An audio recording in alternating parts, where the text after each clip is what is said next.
Welcome, everyone. I'm Sandra Bargman. A few years ago, I wrote and performed a solo show called The Edge of Every Day, which was an exploration of the rough edges and contradictions we all face and grapple with. The show hit a nerve, and the relevance of the topic would only grow over time more than I could have foreseen. So, here we are. Real talk with real people, sharing stories and perspectives that spark provocative invitations to leap out of what's safe. On the edge of every day. Thanks for listening. Hello, everyone, and Happy New Year. Thank you for joining me on the edge of every day here on TalkRadio.NYC. Tonight, we are live in the Hive with Karen Hinton, author of the best-selling book, Penis Politics, a Memoir of Women, Men, and Power, for our 51st episode entitled The Edge of Silence. As Karen so deftly and courageously explores in all the stories she shares in her unapologetic and powerful book, when it comes to the broad spectrum of sexual abuse and misconduct, what is the price of silence? For those of you who have become loyal listeners here on The Edge of Every Day, thank you so much for spending time with me and my guests. Our numbers are growing, and I have you to thank. I couldn't do it without you. Please continue to share this podcast with friends and family, and take a moment to subscribe to my YouTube channel, Sandra Bargman on the Edge of Every Day. And if you're tuning in for the first time, welcome to The Edge.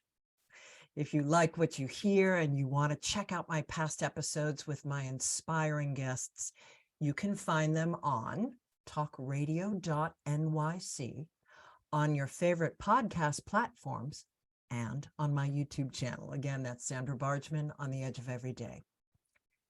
This show is about pushing boundaries and exploring rough edges. Through conversations and shared stories with friends and colleagues, it's my hope that we can begin to understand our edges. And what I mean by edges is those places where we are fearful. Those places where we are resistant to change, where paradoxes and contradictions live in our beliefs and in our understandings, both internally and about the world around us. Listen, we live in edgy, tumultuous times, and people are complex. The more we recognize our own edges and get real about them, the more we can help others to do the same. And that, I fully believe, can help to change the world. So, thanks again for tuning in. And without further ado, it is time to introduce our guest this week. Mississippi native Karen Hinton is a nationally recognized media professional in Washington, D.C. and New York. Best known for her role as press secretary to both former Housing Secretary Andrew Cuomo and former New York City Mayor Bill de Blasio, Hinton played a powerful role in the clash between Cuomo, now the former governor of New York, and Mayor de Blasio. The New York Times called the clash one of America's ugliest political feuds. Hinton cut her teeth as the press secretary for the first Black congressman from Mississippi since Reconstruction in 1986. The Democratic National Committee hired her in 1989, serving a similar role for Ron Brown, who was the first Black chairman of the DNC and a key political strategist to elect Bill Clinton as president. In 1995, Hinton joined the Clinton administration as press secretary for Cuomo at the U.S. Department of Housing and Urban Development. During that time, President Clinton began to face charges of womanizing and worse. Hinton later relocated to New York and became Mayor de Blasio's press secretary. She found herself at the center of the crossfire between longtime frenemies, Cuomo and de Blasio, often becoming the subject of news coverage herself. Hinton was at the peak of her career when a catastrophic brain injury from a freak accident confronted her with the battle of her life. Emerging from a coma, learning to walk and talk again, Hinton was determined to speak up, not shut up, on issues involving women, men, and power in politics. She is the author of the best-selling book, Penis Politics, a Memoir of Women, Men, and Power. Hello, Karen, and welcome to The Edge of Everyday.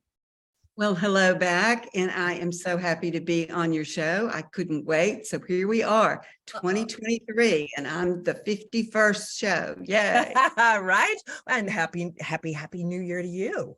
Happy New Year. Well, thank Happy you. holidays. Yes, indeed. Well, I'm just blown away by your book. Folks, blown away by this relentless, vulnerable book. And I can't wait to dive into it, but we're going to warm into it a little bit first. So what I like to do is tell my guests how I come to have, or tell my listeners how I come to have my guests on the show. And I love the connection that you and I have.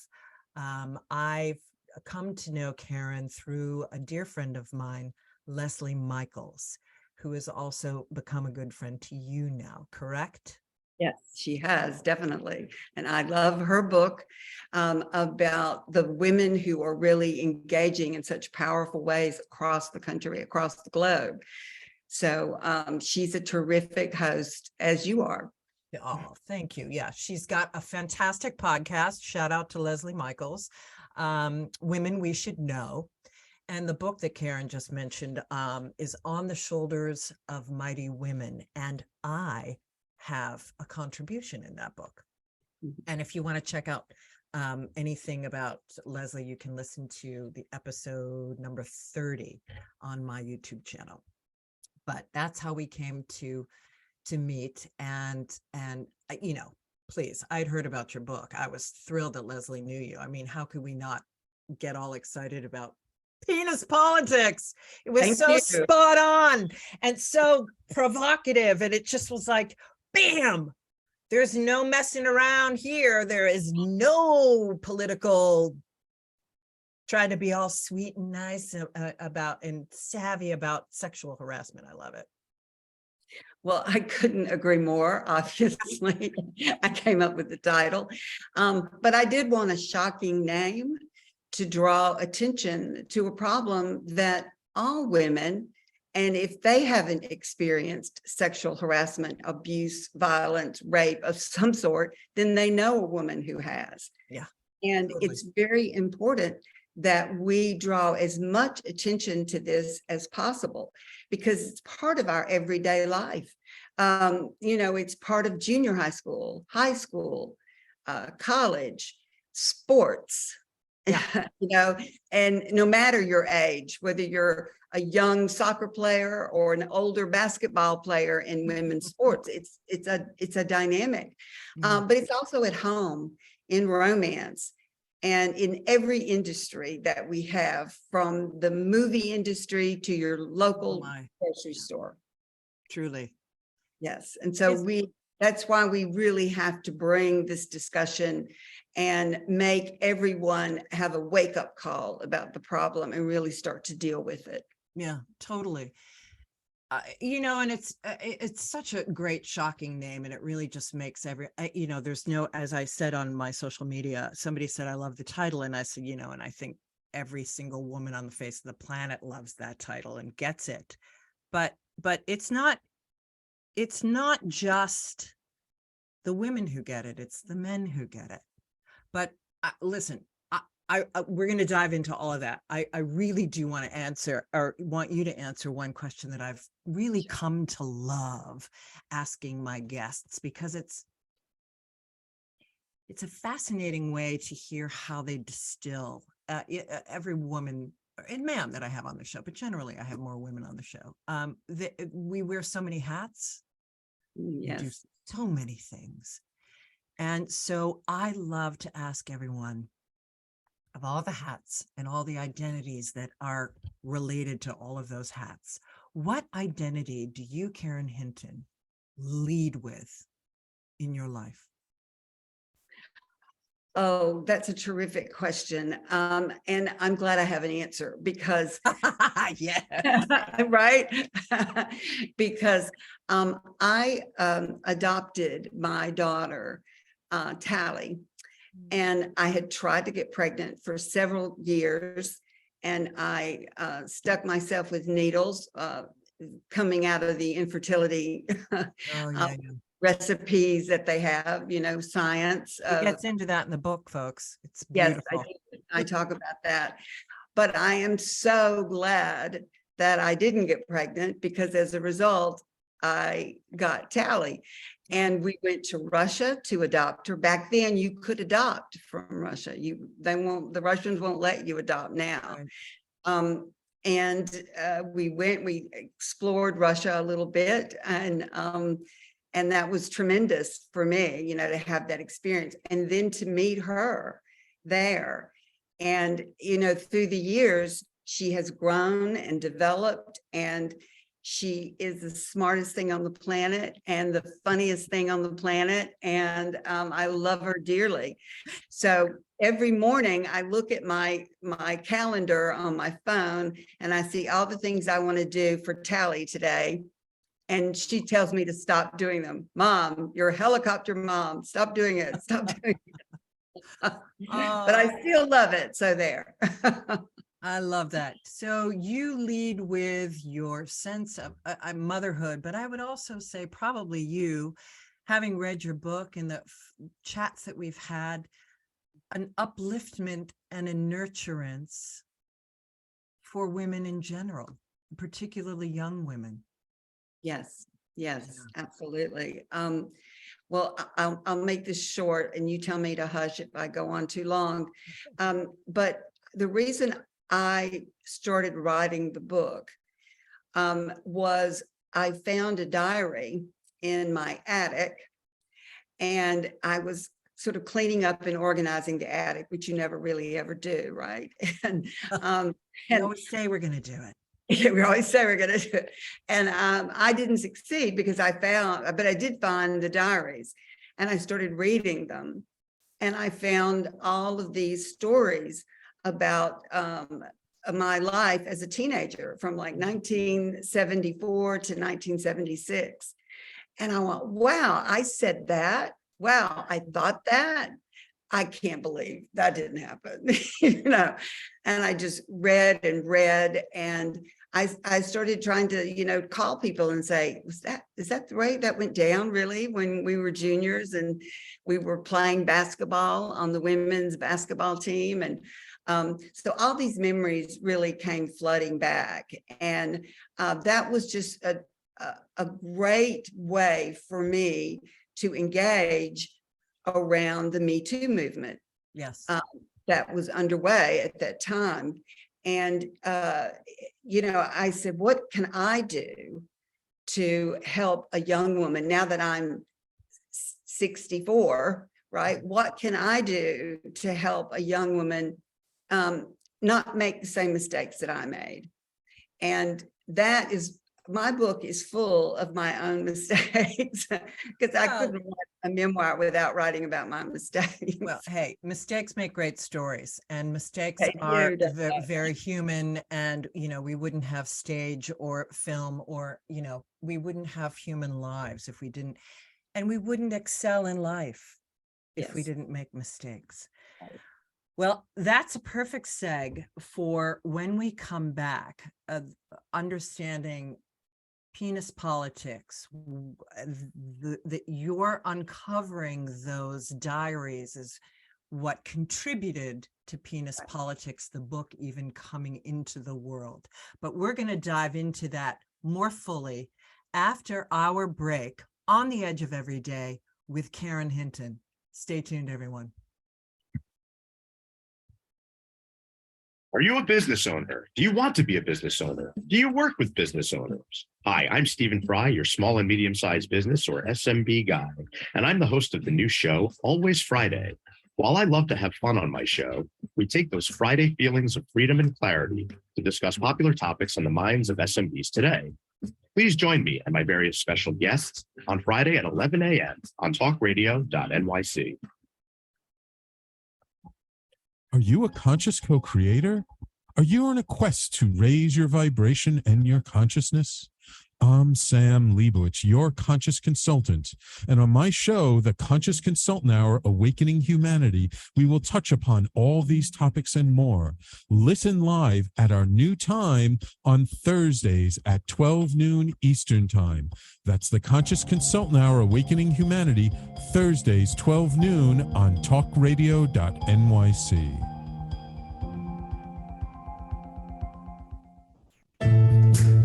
Are you on edge? Hey, we live in challenging, edgy times, so let's lean in. I'm Sandra Bargman, the host of The Edge of Every Day, which airs each Monday at 7 p.m. Eastern Time on TalkRadio.NYC. Tune in live with me and my friends and colleagues as we share stories and perspectives about pushing boundaries and exploring our rough edges. That's The Edge of Every Day on Mondays at 7 p.m. Eastern Time on TalkRadio.NYC. You're listening to Talk Radio NYC. Uplift, educate, empower.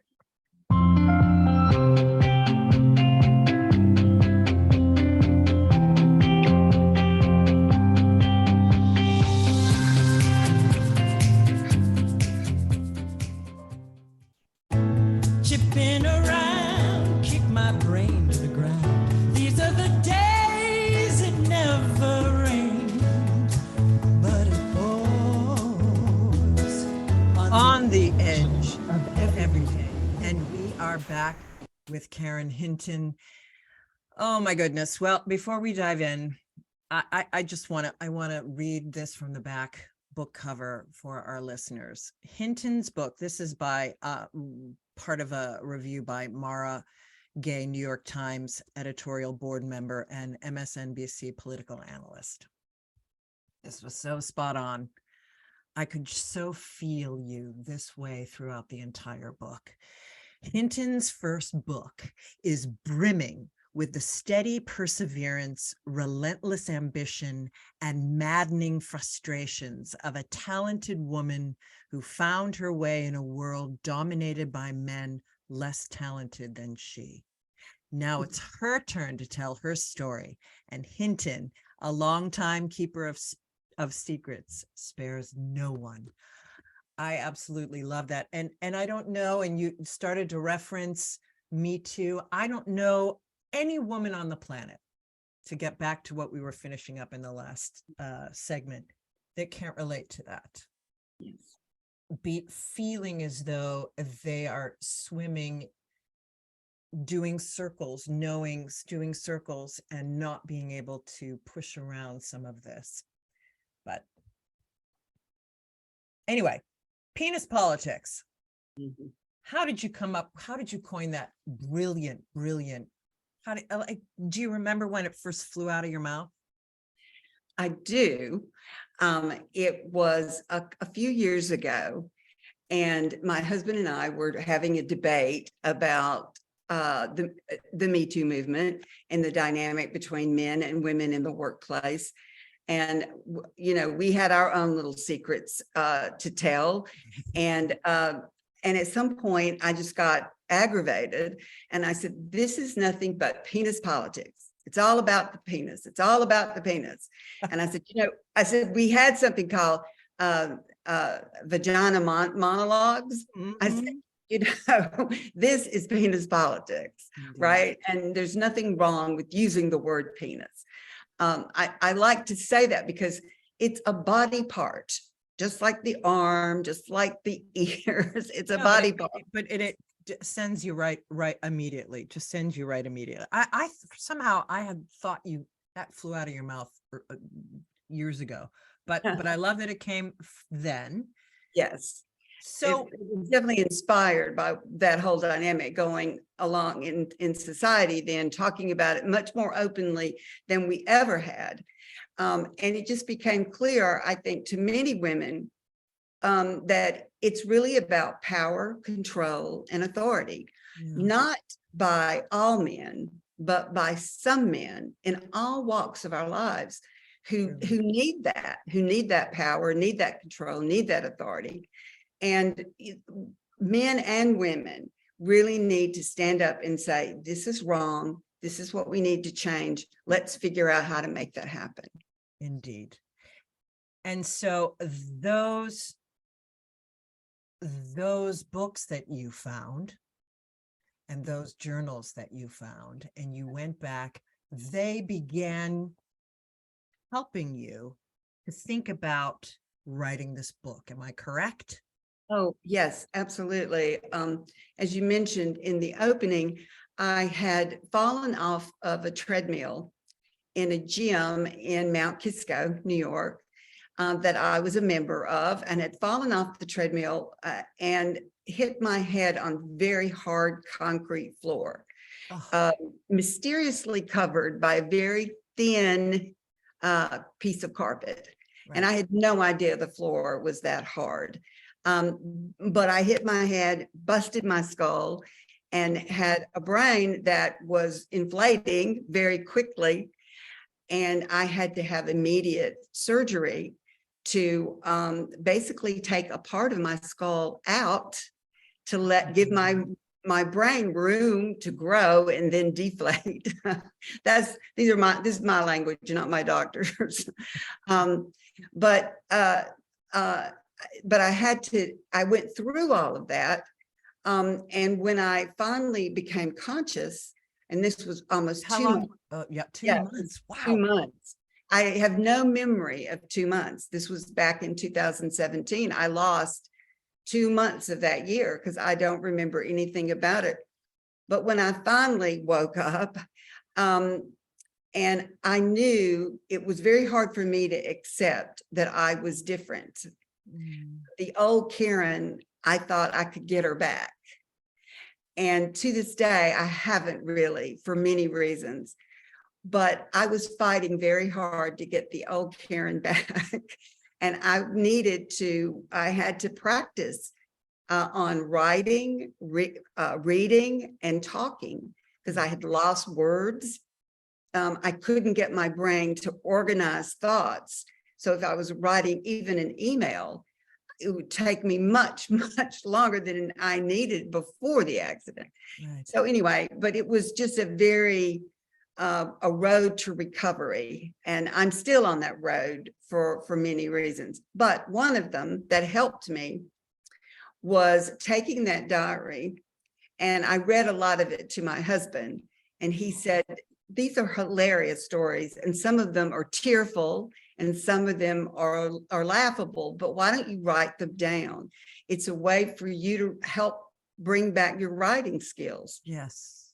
So that's what I did. And that was really the start of it. It didn't really lead to a book until I just started getting better at putting my thoughts all together. But it took a long time. It took me 3 years to write it. And I had some editors who helped me get it to where it is now. But it was an important thing for me to do, given my injury, because if I had not had the injury, I would not have written this book, I don't think, because Wow. I would have just kept working in New York City. Right. as And the PR. old Karen wouldn't have. The old The Karen new Karen would. Right, exactly. The old Karen would never stop working, right? Never stop trying to be involved in some kind of advocacy plan that a nonprofit had. Yeah. And I still want to do that today, but I do it in different ways than I did it before. This gives me So- such chicken skin, like the boom, like horrible, and yet you came out of that with a gift to women at a time when we need this kind of book. So anyway, I'm so thrilled that you are on the road to recovery, and And there's much to unpack there, but we only have an hour, so I'm going to keep moving forward. Yes, and that's fine. and going into, there's a story in that, those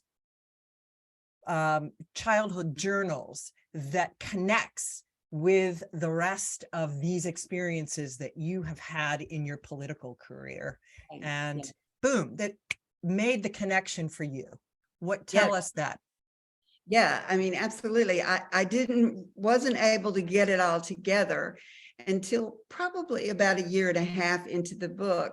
And I realized, before the accident, I was who I was because of the experiences I had had, not in politics, not on Capitol Hill, but in Mississippi, where I'm from, in my high school days, and especially as a basketball player. Because basketball sports for women is so important. It makes you tough. It makes you build confidence. I played. Yeah, exactly. Good for you. And even if you're not great at it, which I wasn't, but I still played it and I loved it. I say, women, find a path like that. It doesn't have to be a sport. It can be an art. It can be, yoga. It can be, you have to find that thing that builds your confidence. Anyway, I think that getting on that path was so important. See, I've lost my train of thought here. So I'm going back to the person. This is one thing that happens to me because of my injury.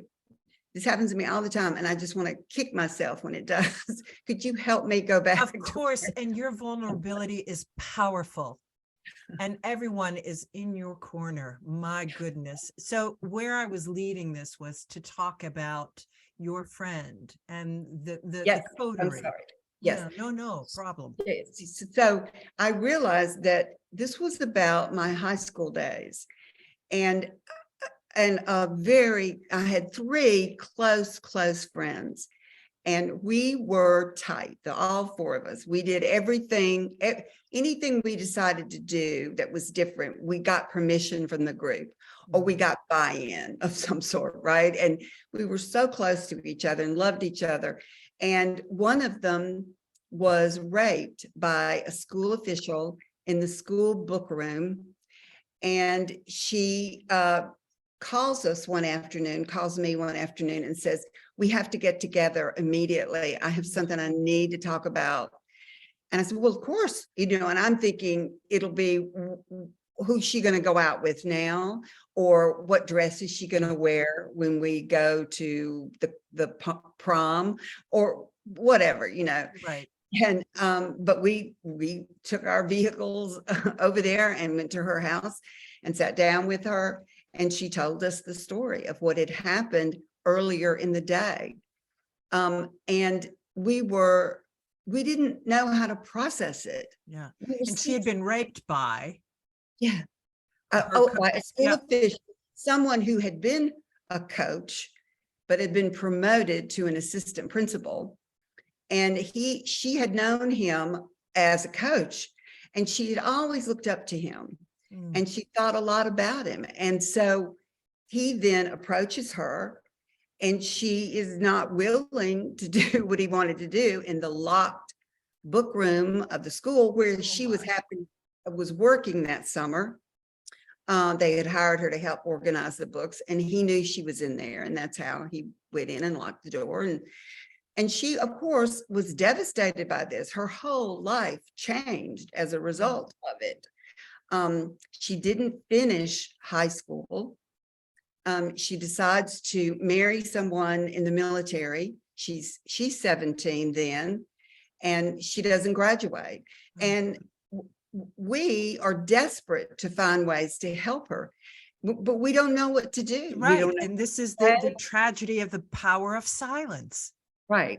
And nobody did. Nobody was talking about it. And she wouldn't let us tell her parents or the principal or somebody, right? She wouldn't let us do it. She said, if you talk about this, they will say that, I just have a crush on him. And that's why I'm making all this up. They'll say I'm a liar that, she knew, she was so incredibly smart. She knew what was going to happen. And so she said, no, do not talk about it. And so we were sworn into silence, the edge of silence, right? Yes. And we had to do what she was pleading with us Of to course. do. Of And that's what course. we did.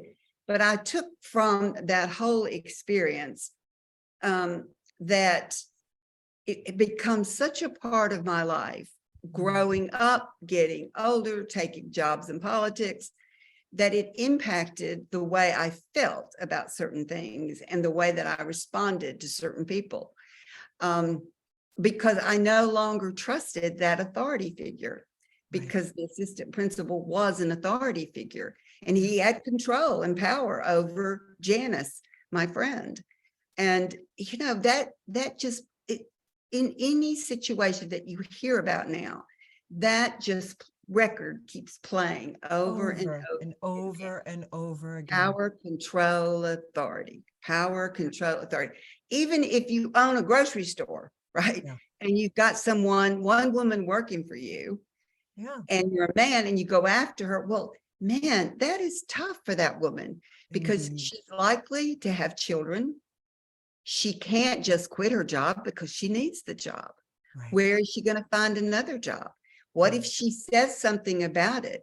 Will she get fired and no one will believe her? Blah, blah, blah. So, that's why I think it's very hard to do, but women have to stand up and tell their story when they can, so that this becomes a wake-up call, as I've said earlier. A clarion call to women. Clarion call. Thank you. Empower them to speak out. Well, we've got to take a break. And when we come back, we're going to continue with the edge of silence and how that eats away. It ate away at choices made, life paths. It ate away at all of your friends and how they moved out into the world. And it eats away at I know some men who are put off by that and not speaking up. That silence just devastates. In the tendrils go on and on. But I also, when we come back, folks, stay tuned, because as New Yorkers, we're going to hear about Andrew Cuomo. We're going to hear about a lot more in our third section when we come back with Karen Hinton on the Edge of Everyday. Stay tuned. Are you passionate about the conversation around racism? Hi, I'm Reverend Dr. TLC, host of the Dismantle Racism Show, which airs every Thursday at 11 a.m. Eastern on TalkRadio.NYC. Join me and my amazing guests as we discuss ways to uncover, dismantle, and eradicate racism. That's Thursdays at 11 o'clock a.m. on TalkRadio.NYC. Are you a small business trying to navigate the COVID-19 related employment laws? Hello, I'm Eric Sauber, employment law, business law attorney, and host of the new radio show, Employment Law Today. On my show, we'll have guests to discuss the common employment law challenges business owners are facing during these trying times. Tune in on Tuesday evenings from 5 p.m. to 6 p.m. Eastern Time on TalkRadio.NYC.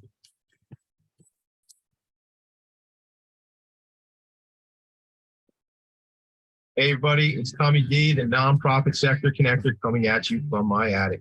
Each week here on TalkRadio.NYC, I host a program, Philanthropy in Focus. Nonprofits impact us each and every day, and it's my focus to help them amplify their message and tell their story. Listen each week at 10 a.m. Eastern Standard Time until 11 a.m. Eastern Standard Time, right here on TalkRadio.NYC. You're listening to Talk Radio NYC at www.talkradio.nyc. Now broadcasting 24 hours a day.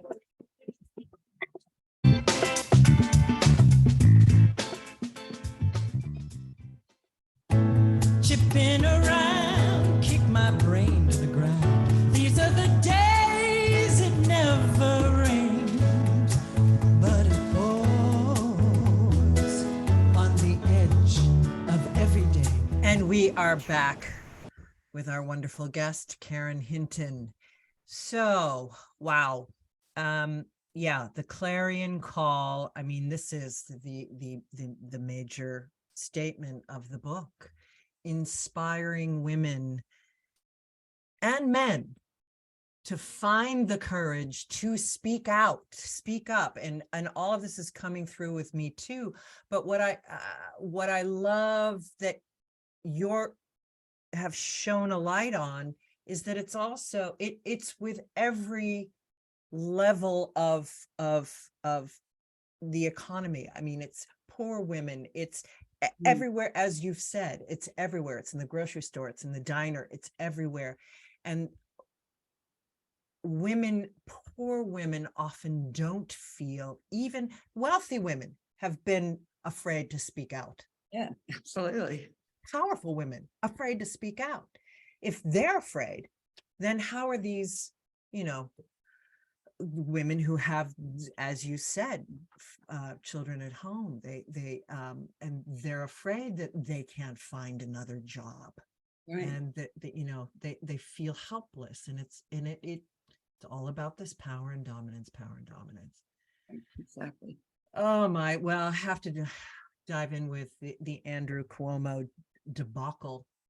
We all here in New York State, we all knew that he was a toughie, a bully, wrapped pretty tight, but he is doing some things that we all love, like LGBTQIA rights and women's rights, and Gloria Steinem is commenting on them. And then we learn that behind closed doors, it's just another example. So please tell us that story. Well, let me start by saying my relationship with him began back in 1995. Right. And I saw him be inappropriate with a number of women who worked for him. But at that point in my life, I was, like so many women today, I was very afraid that if I said anything, it would get me in trouble. I would lose my job. I wanted to keep my job. Right. And so I might moan and groan about it to a friend, but I wasn't being public about it. But everyone who worked for him in Washington, D.C., thought the same thing. I mean, this was not like a well-kept secret, Right. but nobody took it seriously. I mean, look, they at don't. They don't take it. Look at what happened to Monica Lewinsky. Now, she, yes, she had this love crush on the president of the United States. I'm sure there are a lot of young women who have crushes on presidents, right? Yeah. But men in power, period. Men in power, period, right? But she was put in a position where she was allowed to be close to him, and he brought her to that position. Yes. So he was responsible for all that has happened to her since, because she has no definition of herself except the young woman who was having sex with the president of the United States in the Oval Office. And, it was up to him to say no. Right. And to understand the dynamic. That's the point. Exactly. Yeah. And yes, she was older. She was 21, but that is still young. A baby. And he is the president of the United States. And why didn't he stop that? He should have, didn't. So yes, he went on to do great things as president, I thought. I do too. But you can't excuse him for that behavior and justify it by calling her a bimbo. Right. A dumb blonde. Trailer trash, right. Trailer park trash, all of that. So anyway, but to get back to Andrew Cuomo. Andrew, right. That guy, right. Yeah, right. Oh, him. But anyway, so there was a lot of that kind of discussion in the office where people worked for him, and everybody knew what he was like. the bullying, yes, but also his flirtation with young women in his office that went on the whole time I was there. So Unbelievable. then fast forward 20 years, and he then, women, around 11 women, I think, right, came out and Mhm. had something to say about his interaction with them, mostly in the office where they work and where he works.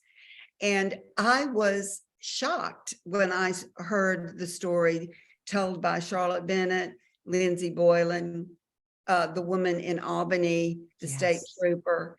Those were Mhm. very serious claims that they publicly brought forward, and rightfully so. Indeed. And I was shocked by that because I thought, okay, he's now 62, 63 Right. when all this was happening. He's a grown man. He knows better. Why would he put himself in this situation when he wants to win again? He wants another fourth term, so it can be longer than his father served, Mario Cuomo. Right. And in New York, we were all like, maybe he's going to run for presidency. For president, I mean, right. you know, when Trump was in, we were like, oh, he's got to go up against Trump. He will take him alive. But anyway, And this I whole time digress. saying and doing these inappropriate things to young women in his office Yeah. or at the mansion, when he has huge problems to solve, one being COVID. And, Right. you know, he uses that whole CNN press conference series Right. to pump himself up in the public eye. And boy, So did it work.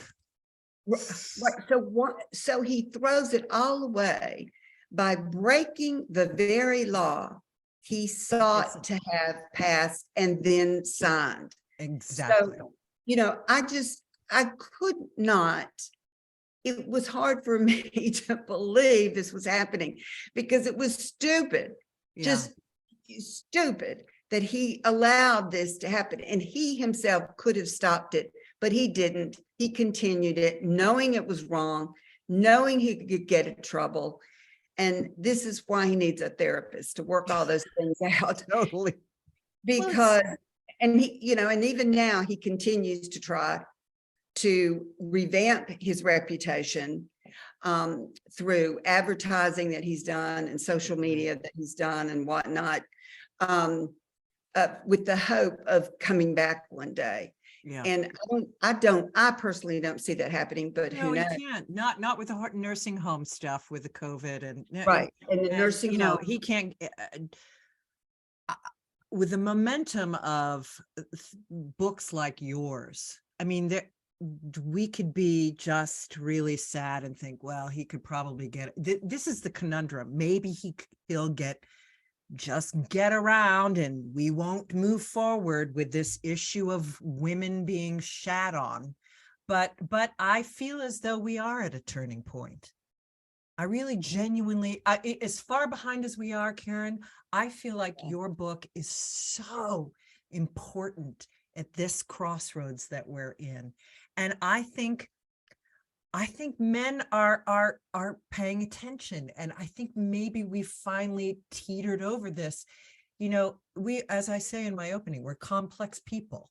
We Yes. do have paradoxes. All humans walk with paradox. Right. And these powerful men are no different, but my God. Well, if he had apologized to those women by being honest forward about what happened, he could have recovered from it and gone on to campaign in a fourth term and win office and maybe even run for president. But to this day, he has not apologized for what he's done. And he continues to criticize and push around lies about the women. So that's one thing. The second thing is, I want to say real quickly, is men in the workplace need to be part of the solution. So when they see it happening, they need to go up to the boss or the chief of staff or the attorney in the company or the office and say, hey, this is not working for you. Yeah. This is bad. This is going to hurt you. and it's going to hurt me. And it's as going a to hurt the company. And it's going to hurt the company. And so stop it, Yeah. because because you can't get away with it. Just stop it. And but men don't do that, and women don't often do it either. And that's something we have to really build and work on to have it happen. Yeah, the enablers. That's the women with the internalized misogyny. That's just more heartbreaking even. And I mean, it's understandable, but hey, listen, we've got to go to break. Yeah. And Hold that thought, enablers. Yeah, absolutely. And what you would give advice to what advice you would give to young women, including the enablers, when we come back on the Edge of Every Day with a fantastic Karen Hinton. Stay tuned. Hey everybody, it's Tommy D, the nonprofit sector connector, coming at you from my attic. Each week here on TalkRadio.NYC, I host a program, Philanthropy in Focus. Nonprofits impact us each and every day, and it's my focus to help them amplify their message and tell their story. Listen each week at 10 a.m. Eastern Standard Time until 11 a.m. Eastern Standard Time, right here on TalkRadio.NYC. In a post-COVID world, you may have many unanswered questions regarding your health. Are you looking to live a healthier lifestyle? Do you have a desire to learn more about mental health and enhance your quality of life? Or do you just want to participate in self-understanding and awareness? I'm Frank R. Harrison, host of Frank About Health, and each Thursday, I will tackle these questions and work to enlighten you. Tune in every Thursday at 5 p.m. on TalkRadio.NYC, and I will be frank about health to advocate for all of us. Are you a conscious co-creator? Are you on a quest to raise your vibration and your consciousness? I'm Sam Leibowitz, your conscious consultant. And on my show, The Conscious Consultant Hour, Awakening Humanity, we will touch upon all these topics and more. Listen live at our new time on Thursdays at 12 noon Eastern Time. That's The Conscious Consultant Hour, Awakening Humanity, Thursdays, 12 noon on TalkRadio.NYC. You're listening to Talk Radio NYC at www.talkradio.nyc. Now broadcasting 24 hours a day.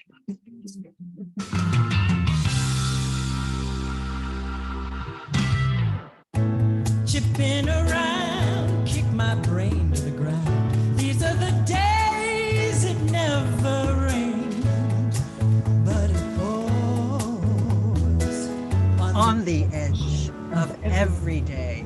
Yes, it rains and it pours in these days. Oh my, the enablers.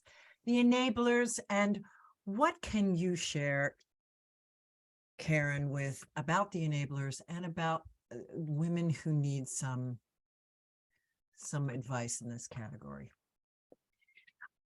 I think it's so important to really understand how to avoid the situations that, in Cuomo's case, both Melissa DeRosa, who was his chief of staff, and then Liz Smith, who was a leading political consultant from New York, they allowed themselves to just fall into this hole of misconduct and harassment and abuse and discrimination against women, because I think they felt like, if I don't stay with him, if I don't manage this into nothingness, so we don't have to worry about it anymore, then I'll be the hero of his problem. I will have solved this problem for him, and now I will get positioned better than I've ever been positioned. And I think both of them thought that that was why they were staying. I think as they learned more and more about what was happening, they began, in some brain cells up there somewhere, to think, oh, maybe this was a mistake. Right. But they never confronted it publicly. Right. They never said anything about it, even when they were having their own doubts. And today they still remain supportive. And that is not helpful for women at all. And now Liz Smith is backing off of it because of this book she's got. So she wants to kind of clean up her mess. But I'm sorry, I don't believe her when she says, I didn't know anything. That's ridiculous. It's ridiculous. Absolutely. Anybody who was in politics knew about it. So, or knew about his behavior. So, but having said that, it's so important as women for us to be supportive of women who make claims or have allegations.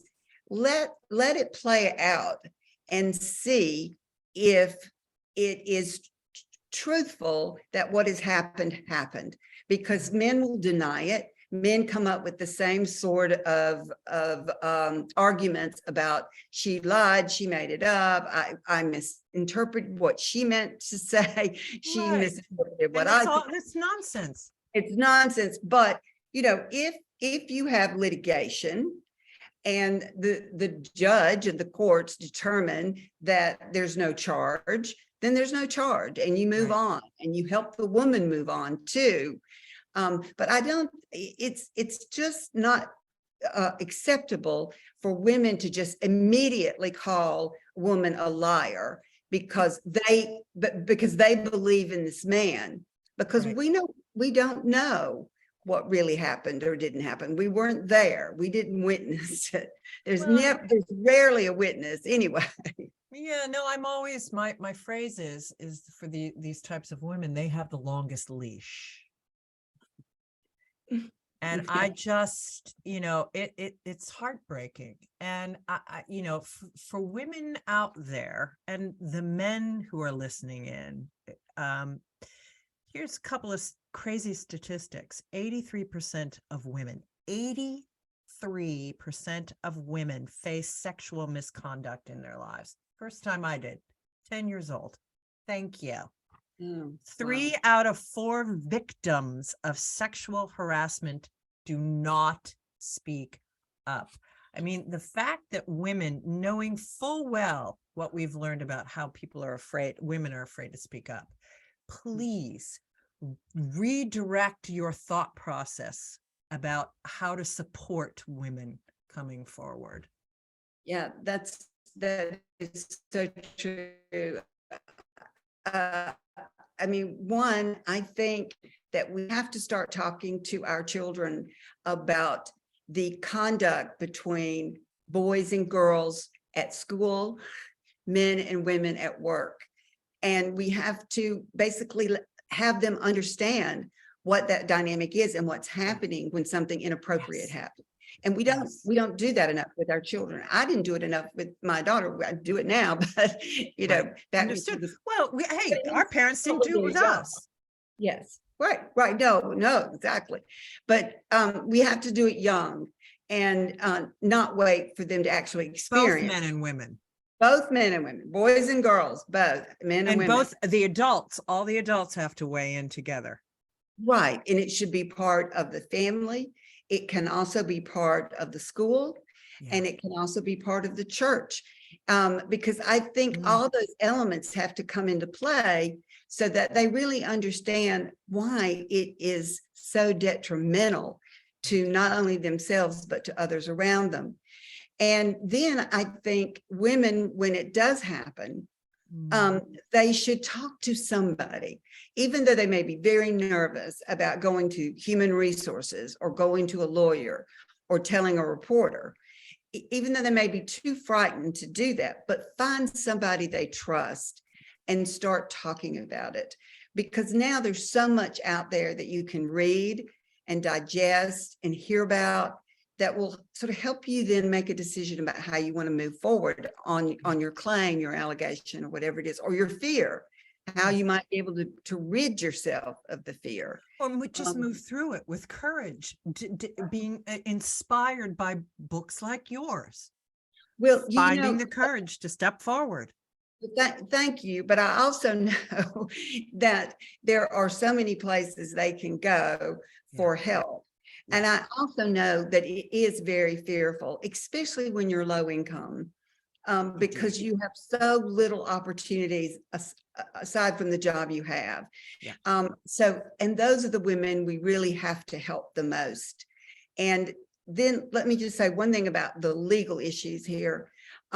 We need stronger laws on the books about sexual harassment in New York, but in many other states. Oh, yeah, you do. Yeah. You know, New York probably has some of the strongest Longest. sexual harassment laws, but even the DAs wouldn't file criminal charges against the governor based on New York laws. They said they believed the women, but we don't think we'd win the case.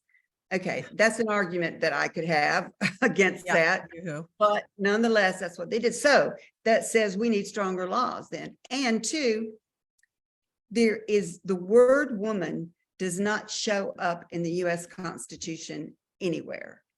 So let's pass the Equal Rights Amendment and put it in the Constitution. President Biden could do that today.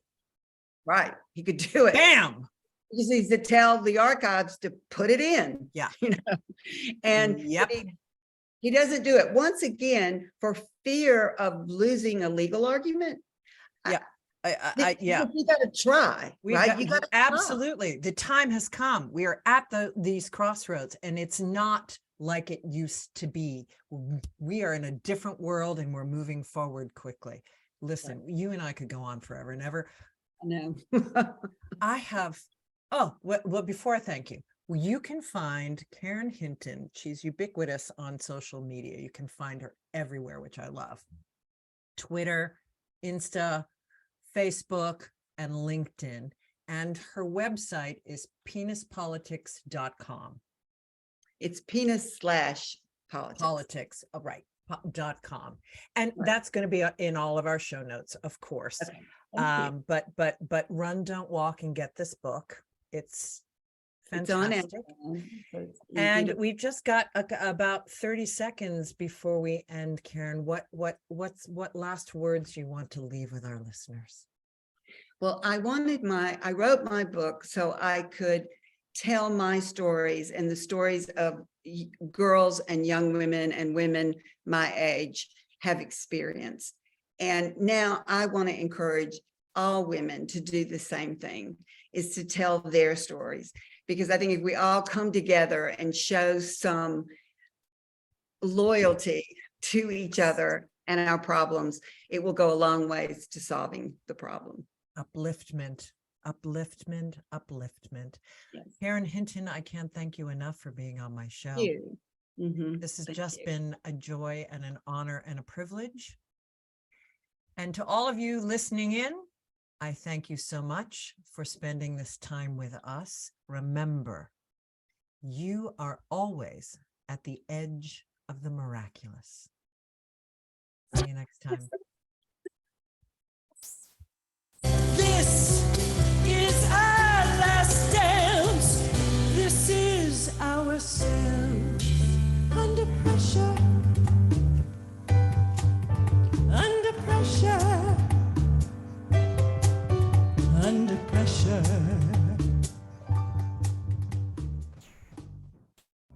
You're listening to